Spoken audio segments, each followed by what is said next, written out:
so'm va B kompaniyada 15 million so'mlik ikkita yuqori riskli jamg'arma tashkil qilindi. A kompaniya 50% yillik foyda va'da qilyapti, lekin uning sinish ehtimoli 0,2 ga teng. B kompaniya 40% yillik foyda va'da beryapti, lekin u 0,15 ehtimollik bilan sinishi mumkin. Bir yildan keyin ikkita kompaniyadan olingan umumiy foyda summasidan iborat tasodifiy miqdorning taqsimot qonunini tuzing va uning matematik kutilmasini toping. Bizga berilgan dastlabki ma'lumotlar: A kompaniya uchun tikilgan summa 10 million so'm, foyda stavkasi 50%, sinish ehtimoli 0,2 ga teng, sinmaslik ehtimolligi esa 0,8 ga teng. Sinsa zararimiz 10 million so'm bo'ladi, sinmasa foydamiz 50% bo'lgani uchun 5 million so'm bo'ladi. B kompaniya uchun tikilgan summa 15 million so'm, foyda stavkasi 40%, sinish ehtimoli 0,15 ga teng, sinmaslik ehtimoli 0,85 ga teng. Agar kompaniya sinsa, bizda zarar 15 million so'm, sinmasa foyda 40% bo'lgani uchun 6 million so'mga teng bo'ladi. Endi biz bir yildan keyin olingan umumiy foydadan diskret tasodifiy miqdorini x deb belgilaymiz. Bizda 4 ta holat mavjud va ularni ko'rib chiqamiz.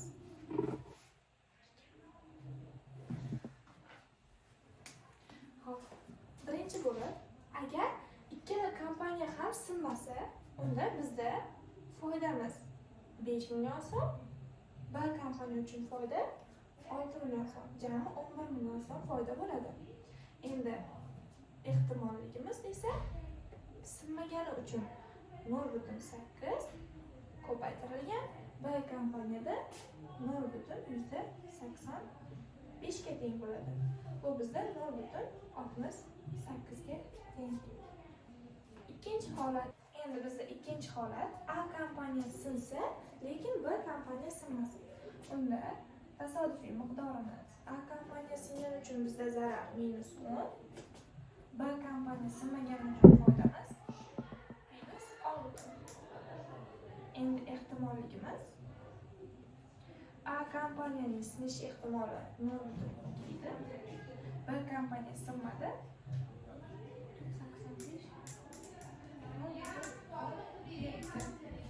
Endi uchinchi holatga o'tamiz.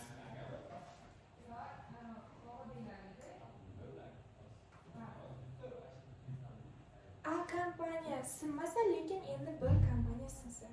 A kompaniya sinmasa deganimizda A kompaniyadagi foyda 5 million so'm, B kompaniya sinsa zararimiz 15 million so'm edi. Endi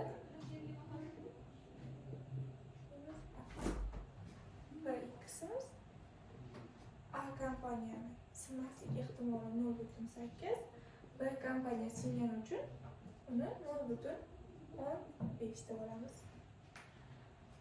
Bu bizda teng bo'ladi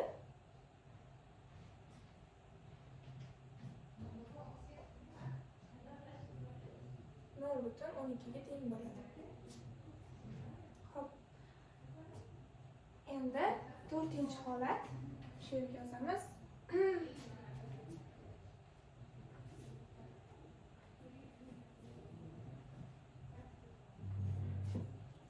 Xo'p. Endi ikkala kompaniya ham sinsa desak, birinchi kompaniya uchun minus 10 million so'm zarar, ikkinchi kompaniyada minus 15 million so'm zarar, jami zararimiz 25 million so'm bo'ladi. Va bunda sinish ehtimoli 0,2 edi, bunda sinish ehtimoli B kompaniya uchun 0,15.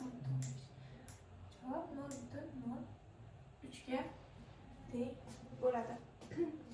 Endi biz topib oldik. Bundan foydalanib biz bularni taqsimot qonunini tuzamiz. Taqsimot qonuni jadvalini tuzamiz. Taqsimot qonuni jadvalda x miqdor va unga bog'liq ehtimolliklar. Birinchi bo'lib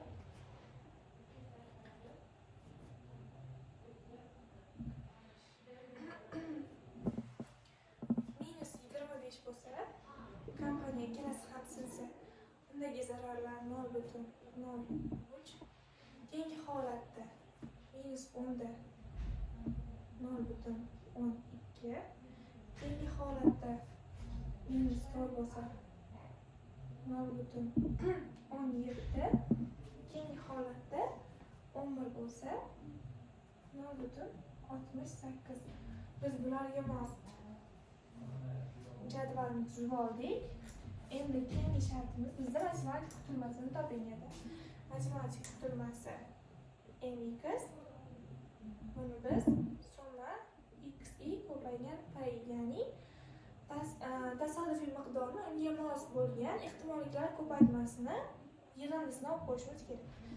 Buni topish uchun barobar -25 ko'paygan 0,03 plus -10 ko'paygan 0,12 plus -4 ko'paygan 0,17 plus 11 ko'paygan 0,68 barobar.